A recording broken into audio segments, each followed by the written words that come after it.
What's up, guys? In this series, we're going to look at improving your single leg. These movements can definitely help you throughout your wrestling game, especially if you enjoy shooting. But we're going to focus mainly on their application towards the single leg. The first move we have to master is a basic duck walk, and most of us should be able to do this. Instead of leaving our heel right under our knee at 90 degrees, we're going to make sure we're reaching far, way out in front of our knee with that lead heel. And now, right, common error, people start to drag their heel back under their knee. Let's not do that. Let's leave our heel planted and push our butt towards our down heel, traveling forward. We'll take another big step, and again, push our butt forward, not retracting our heel. This leads to a clunky and painful, ineffective duck walk. Instead, we want to reach and drive. Reach and drive. This is step one.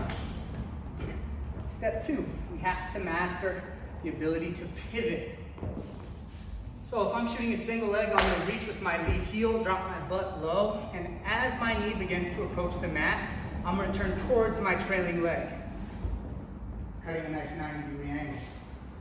Dropping, stepping, driving, and turning towards my trailing leg, cutting a nice 90-degree angle. If we're a little more concerned with doubles and high crotches, we would do the same lead movement, but this time pivot towards our lead leg. Drive and pivot.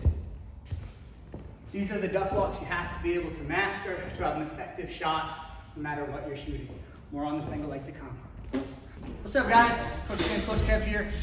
Step two on improving your single leg. The last video was some basic duck walking, learning how to pivot.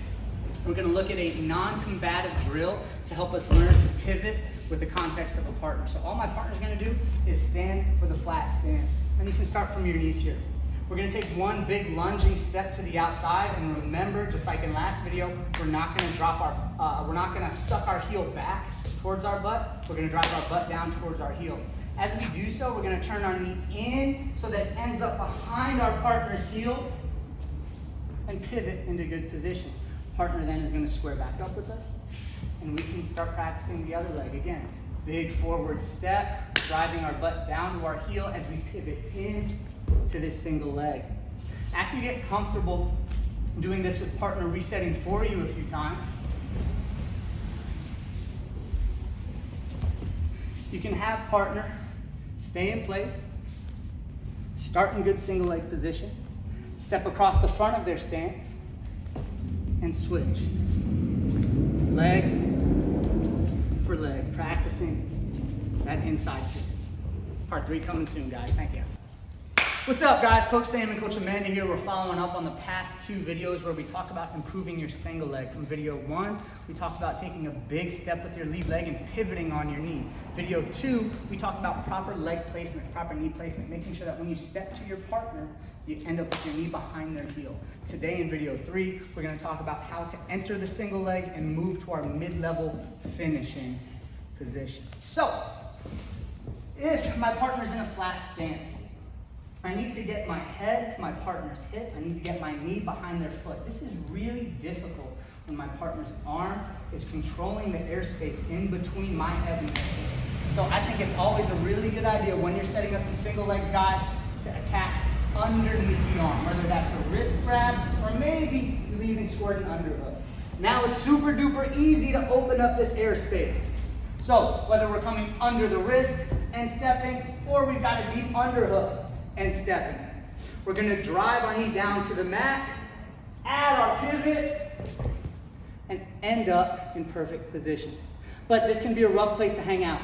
So we've got 2 more big steps to take. The first one, guys, we're going to move our outside leg in towards the near leg. Slide. Next step, we take our lead leg and we're going to take a big step across our partner's stance, making our partner move. All too often, guys, I see people try and stand straight up with this leg. That's not going to cut it. I'm trying to take this person down, so I want to keep them as off balance as possible. That means pushing my chest through their center. Slide and step big. And you can do it again.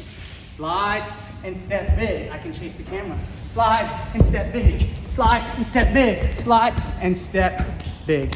Thank you guys very much. All right, everybody. We've made it to the leg.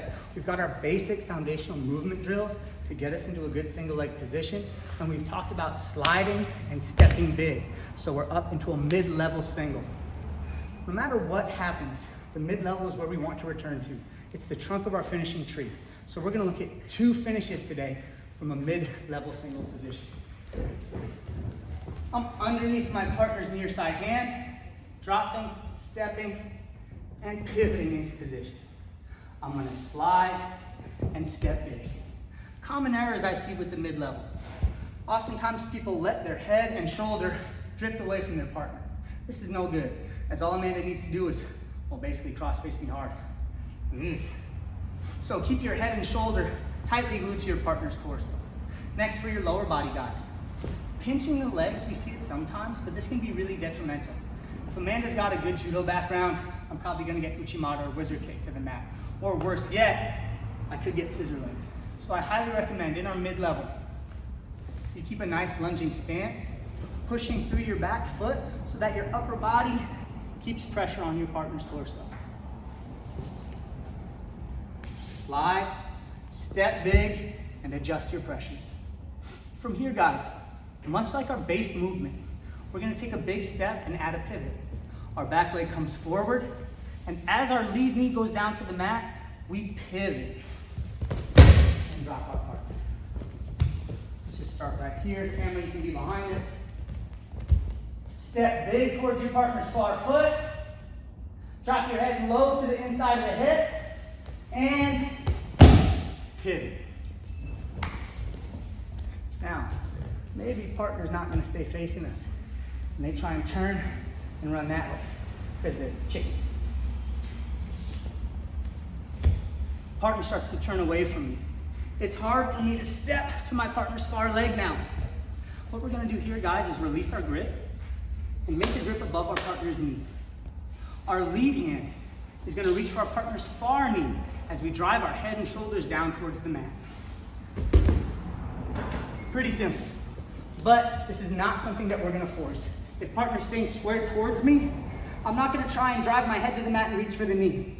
This finish is for only when partner starts to turn away from us. Not only does that keep our partner's knee safe, but it keeps us in good single leg position too. Thanks, coach. Thank you. Damn.